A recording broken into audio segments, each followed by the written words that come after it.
আসসালামু আলাইকুম এভরিওয়ান, স্বাগত জানাচ্ছি আমার আজকের রেসিপিতে। আজ আমি আপনাদের সাথে শেয়ার করব নোয়াখালীর খুব বিখ্যাত ডিম সুন্দরী পিঠা বা পান্তুয়া পিঠার রেসিপি। এই পিঠা তৈরির অনেক পদ্ধতি রয়েছে, আমি ট্রেডিশনাল ওয়েতে তৈরি করে দেখাবো। চলুন তাহলে রান্নায় চলে যাই।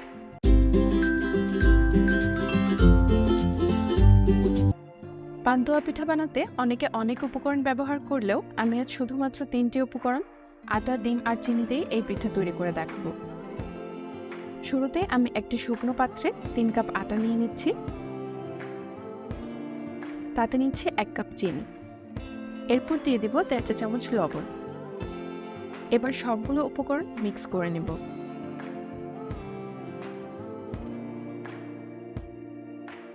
মিক্সিং শেষে আমি অল্প অল্প করে পানি অ্যাড করব আর পানির সাথে বাকি উপকরণগুলো মেশাতে থাকবো।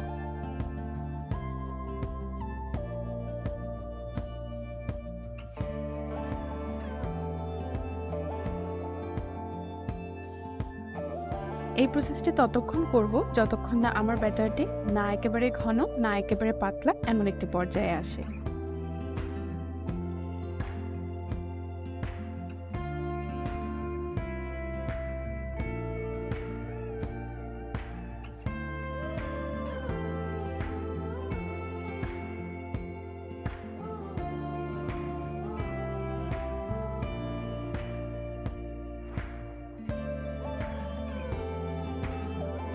আমি 2.5 কাপ পানি থেকে 2 টেবিল চামচ পানি সরিয়ে নিয়েছিলাম, আর এই পানি দিয়ে আমি পারফেক্ট কনসিস্টেন্সি পেয়েছি।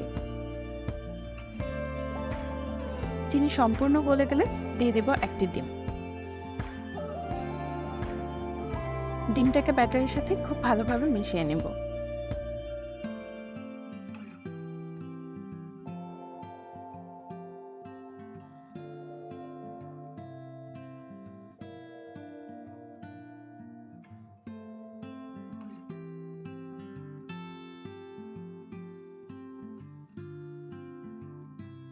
আমি এখানে 2টো পান্তুয়া পিঠার পরিমাণ ব্যাটার তৈরি করেছি।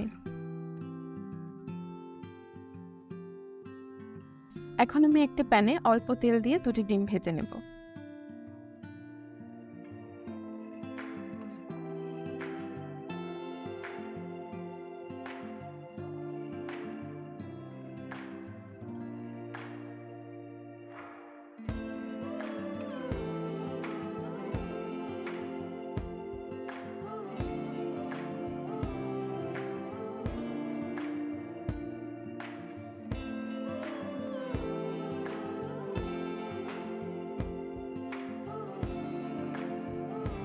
এবার প্যানে বেশ কিছুটা তেল নিয়ে নিব। দেখতেই পাচ্ছেন তেল পুরোপুরি গরম হয়ে গেছে। এবার ভাজা ডিম থেকে একটি ডিম নিয়ে ব্যাটারে ডুবিয়ে ছেড়ে দেব গরম তেলে।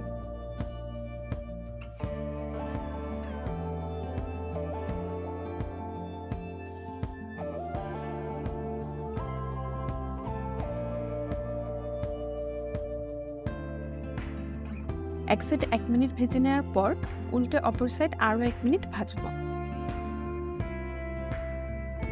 তেলে ভাজার সময় আমাদের চুলার হিটের দিকে খেয়াল রাখতে হবে যেন পিঠাটা পুড়ে না যায়। পিঠার 2 সাইড সমানভাবে ভাজা হয়ে গেলে ডিমটাকে উঠিয়ে সেম প্রসেস রিপিট করব কয়েকবার।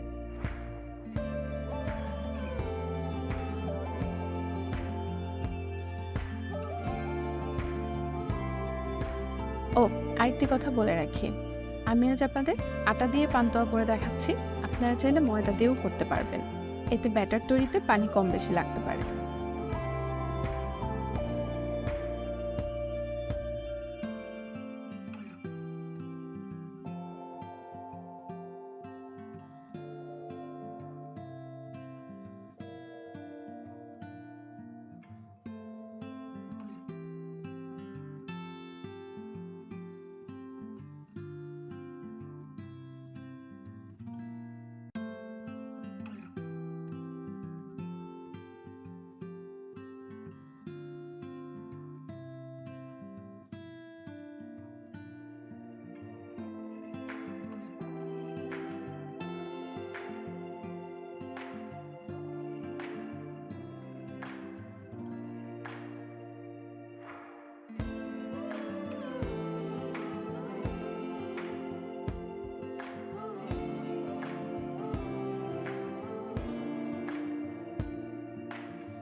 এরই মধ্যে আমার 6টি কোট দেয়া ডান। শেষবারের মতো আমি পিঠাটাকে একটু বাদামি রঙের করে ভেজে নেব।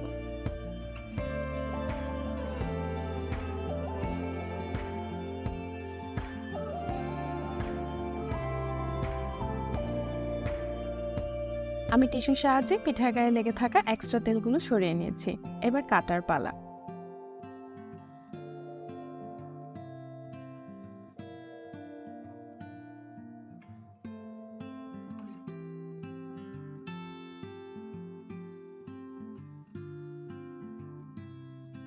আমি খুব সতর্কতার সাথে লম্বা পিস করে কেটে নিয়েছি। দেখতেই পাচ্ছেন ভিতর প্রতিটা লেয়ার ভিজিবল আছে এবং দেখতে যেমন লোভনীয় লাগছে, খেতেও কিন্তু দারুণ হয়েছে। ডিম সুন্দরী বা পান্তুয়া, যে নামেই বলুন না কেন, এটা বানানো কতটা সহজ আশা করছি তা আমার আজকের রেসিপি দেখে বুঝে গেছেন। সো বাসায় অবশ্যই ট্রাই করবেন এবং কমেন্টে শেয়ার করবেন আপনার অভিজ্ঞতা। আবারও ফিরবো নতুন কোনো রেসিপি নিয়ে। আল্লাহ হাফেজ। Thanks for watching.